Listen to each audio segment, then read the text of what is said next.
ruining my song. Anyway, Ziggler and Orton. As I was trying to say before our guest showed up, see, I was talking about how good Ziggler. That's not happened. Yeah, I was talking about how good Ziggler is, and how he's the Money in the Bank holder right now. He's definitely gonna be future world champion. So I'm kind of confused as to why he keeps losing. He won't be Money in the Bank holder much longer. He's gonna have to get a new briefcase. Extremely well. Exactly. He's going to have to get a new briefcase. See, the match with Ziggler and Orton, it was good. It was a great match. Nice even back and forth match. Yet the wrong guy won. I like Randy Orton and all, but he's quickly becoming like John Cena in the fact where he never loses. Hey, John Cena lost. Okay. We'll get there. And he actually got robbed again. It's weird. Again. It's weird. It's weird, but we'll talk about it. Again. We'll talk about it later. More. Anyway, so but yeah, it was a very good match. Vicky wouldn't shut up. Very good match. I really don't know why Ziggler didn't win this one. I think he really should have won this one. If they wanted to take Ziggler as a credible threat, as a worthy Money in the Bank holder, he needs to actually win. Which, if you judge it against the Sheamus and Del Rio match, they really need to step Ziggler up. Yeah, see, but they've been doing this with Money in the Bank winners, like, where they won't really book them up that well until they win the title, which they'll either do really good or really bad with. It's not true. Cena lost. I'm not counting Cena. First man to cash in and lose. I'm talking about, like, robbed. I'm talking about again. I'm talking about like mid-carders who win the briefcase and then go on to win the world title. I'm not talking about Cena, who's already been established. Like they did. John Cena? They did it with CM Punk. They did it with Daniel Bryan somewhat. Did y'all know that Jack Swagger's a former world champion? Did they feel sorry for him? No. Exactly. He was. Oops. Sorry. If y'all don't remember, that's all right. No one else does. So Swagger knows. I really hope that eventually they start to pick up with Ziggler, because I mean, the guy's so good. He really, and when he says how good he is, he's telling the truth. He really is that good. And the guy's ready. I think he's ready. He just needs to lose Vicky. He needs to drop Vicky and. We get the annoying manager thing, but she's legitimately annoying. That's why she's. And it doesn't add. It's annoying. Yeah. He needs to pick up Paul Heyman. Paul Heyman is awesome. He can be heel only once, but and we're pretty sure that Randy Orton was not happy with the crowd's reaction during the match. Yeah. See, the crowd was very pro Ziggler, and well, I'm not sure if they were anti Orton. It's just that they were more supportive of Ziggler. And there was a spot. Of course, Orton's doing his usual "I'm at to pump this guy" pose, or getting ready for the RKO. Yeah, the whole. And then, that spot where he turns and he goes on the mat, like slamming it. Well, as he's turning, his finger slips. Yes, he has a finger spasm towards the crowd. It's the double middle finger spasm to the crowd. Pulled an Angry Bird. He pulled an Angry Bird. His finger slips. I got a feeling Orton's gonna get some crap about that. Whenever they're doing the whole back and forth, I punch you, I'm knocked out for a second, you punch me, and that whole back and forth, they were doing all yes for Ziggler, all no's for Orton, and Ziggler was doing his usual, selling very well, and Orton was half no selling the entire thing. It was like, you punched, I'm in this position of being punched, let me smack you back and put you in your place. Legitimate, out of kayfabe. So. Yeah. That's what it looked like anyways. Yeah. We're pretty sure that flipping the crowd off was not part of the plan. And I'm pretty sure... In the PGA. Exactly, and I'm pretty sure business is going to pick up, to quote JR. JR. So yeah, that was a great match, but the wrong guy won. Wrong guy won. Move on. Next match was Divas title match, Layla versus not Kaylin, because she got injured. And her acting, I swear she needs to win the Best Actress as soon as possible. And the next match was... I'm acting. And as said during the pay-per-view, that I was telling them, okay, I get it, you're a woman, you need to freak out and stuff, but at the same time, honestly, you could probably kill us all in an alley. So, be tougher than that. I don't even care if it's for the character, just people know you work for that.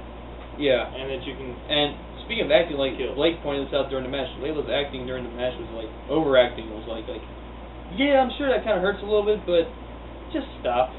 It was like verge of crying acting, which pain and agony. You have to sure. be verge of tears. Like, if you're gonna start crying, you need to do it right. Otherwise, you look very silly. Correct. Or just have a picture of your first pet dying. We're gonna be honest. Me and Jason didn't really watch the match. I was eating chips. We talked about the Marines. We talked about the Marines, 12 rounds, all of the WWE Studios. Blake was actually watching it. I watched the match. Or lack thereof. Oh wait, I forgot to mention this. So Caitlyn did not wrestle in the match. Right. Eve goes to Booker T and says how, she can't compete. You gotta make things right. Teddy Long is like, well, Book, I mean, it's not a champion, so she's gotta do what she's gotta do. And then Eve was like, no, you gotta do the right thing, Book. And Book's like, you know what? I'm gonna do the right thing, Eve. You've been so helpful of me. Guess what, Eve? You're facing Layla tonight. And what a shock! Eve wins the Divas Championship. And Eve is going to feud with Caitlyn, and then Caitlyn's going to win the Divas Championship. You heard it here first, ladies and gentlemen. Moving on. So after this match, had backstage segment. I went outside to refill my drink. I come back in for a quick second. I see the segment going on. I rush in right here, and I just sit and I watch. Daniel Bryan and Kane are arguing backstage about who is the World Tag Team Who's the World Tag Team Champions. Dr. Shelby comes in and says, guys! Like, screams at the top of his lungs. No. Daniel Bryan's... Well, when I came in, that's why. Okay, well, Daniel Bryan was, like, going through the backstage area and everything, just screaming to everybody who would listen and who would not, I am the Tag Team Champions. Kind of doing his, like, side hop thing a little bit. And he was screaming at people. He screams at AJ, says, I'm the Tag Team Champions, who just happens to be there. Screams at Dr. Shelby, and he's like, yes, I know who you are, Daniel. This is just funny. Yeah, then he says he's very proud of you. Yeah. And Kane, out of nowhere, just comes from this dark place, screaming the same thing. From behind an 18-wheeler. Yeah. Then Dr. Shelby screams. And then AJ starts freaking out. Yeah. And then, like, we bring him in to fix you. You become a team, you win the championship, and you still can't talk. And then, the crap. And then Brian's like, all right, we made it, we did it. Or Dr. Shelby being all, Daniel, do you have anything you'd like to say to Kane? That whole thing. We won the match. We couldn't have, like, I don't know what you said, like, couldn't have without you, buddy, or something like that. Congratulations. All right, congratulations, we're both champs. It's like, okay, Kane, do you have anything to say? And then Kane walked away. Kane walked away. And then Brian's like, oh, really? And starts going off again. And then out of nowhere, Kane comes back, bucket. pours Gatorade all over everybody. And he starts going like, I'm the Tag Team Champions, I'm the Tag Team Champions. And then he says he's going to Disney World. I'm going to Disney World. Yeah. He starts laughing like crazy in the background.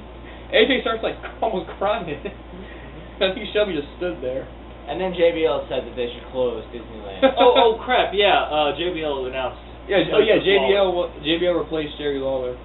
Which when that okay, happened, probably not permanently, but when that happened, Lawler's alive. Yeah, good. Jerry Lawler is He's recovering, up and down. He's going back to Memphis this week. Yeah, he's going back to Memphis. That's very, very awesome news. JBL was his replacement for the night, and when we're saying Jerry Lawler's replacement for the night I was hoping to hear JR's theme. Yeah. But when I heard JBL's theme, I was like, no. And when he came out, I was like, dude, JBL. And it was really awesome. Yeah. I marked out. They didn't want to mark out, but I did. That was cool. JBL was cool and all, but whenever you expected JR, it's like, oh. Well, I mean, I wasn't really expecting that. That's cool, I guess. I wasn't. Now I feel bad for not feeling amazed for JBL. Oh, crap. Like, I wasn't really expecting JR because I know he's not really. I don't think JR is ever going to return full time to commentary. He may come back for a match or two, but he's not actually going to do full time again. Well, he better show up for WrestleMania. He probably will. Anyway. All right. The next match was the match that nobody wants to see, yet they're still forcing it anyway. Sheamus versus Alberto Del Rio for the heavyweight championship of the world. We should also mention 1,003 time or whatever. We should also mention that before this match aired, like I can't remember exactly when they showed it, but there was a promo backstage where basically they reveal, which we knew, but they basically revealed to the world and everybody that Ricardo's not hurt. Ricardo's not really hurt. Otunga's not really hurt. It's all part of their Grandmaster scheme, which I just felt seemed very out of place. Like, I don't think y'all should be showing this right now. I'd rather something like that happen in the ring. Yeah, like it reveals in the ring and it's like, like I was telling them the whole hair versus hair thing with Donald Trump and how McMahon was all like, I have it sewn to my head and everything. Somebody comes out, just rips it off. No, you didn't. Just instantly right there, just in action instead of words. Now the reason why I mention this is because I knew this would play a factor later on the night. Booker T came out before the match started and said, my investigation has concluded, and I'm determined that the Bro Kick is reinstated. That's the word I wrote down. Reinstated. And I was like, what a shock, the Bro Kick is back. Alright, let's just end this match already. The usual thing of, yeah, it's harmful, but when you sign the up, first thing that Sheamus did was Bro Kick Otunga in the face. And Otunga got taken away. Hilarious. The match, well, if you saw one Sheamus Del Rio match, you've seen them all. There was nothing really different about this match. I mean, it's a shame. I know one specific thing, just that he got his arm tied up in the ropes. Yeah, but I mean, that's like, that's about it. If that's the only change you could do, then whatever. It's a shame because someone sell, do something. I don't know. It's a shame because really, 33 falls. It's a shame because their matches aren't really bad. It's just you see them so much. It's like, I'm not saying you like. Okay, you have like a feud and you have a series of matches. I'm not saying we can't have a series of matches between two guys because sometimes you get two wrestlers and they really click, and no matter what, you put them in the ring and they have a great match always. I'm not saying we can't have a multi-month feud. It's just when it's the same match over and over again, and you even have the match like on TV, and there's nothing different about any of the matches. Essentially the same match over and over again. You paid $45 to see the match at Money in the Bank, and then you paid $45 to see it at SummerSlam, and now you're paying $45 again to see it at Night of Champions. It's the same match over and over again. No real difference. I really would have loved to see Alberto Del Rio tap out, though. Yeah. I mean, if you're going to introduce the submission, at least make it play a part instead of he tried it once but it failed and he tried it again. And it ended the same way. Mm-hmm. You gave yourself an opening, and then you went back to the tried and average at best formula. Like, this better be the last match. This has to. If they're going to do it again, which knowing them, Del Rio's probably going to cry and moan until he gets another shot. So if they're going to do it again, last one. Like, if they're going to wrestle at Hell in a Cell, put them in the cell, and that's it. Finish it. Like, Ryback. Last chance. Yes. Have Ryback come out into the cell and eat Alberto Del Rio. That way, his hunger will be over, and we do not have to see this feud anymore. Once you have Mexico. No. I didn't say that. I'm not sure they picked it up, so we're sorry. So, yeah. Yeah. We'll do that. The feud needs to end. Oh, Ricardo Rodriguez. I want to see that now. I want to see Ryback come out and eat Del Rio. I want to see it.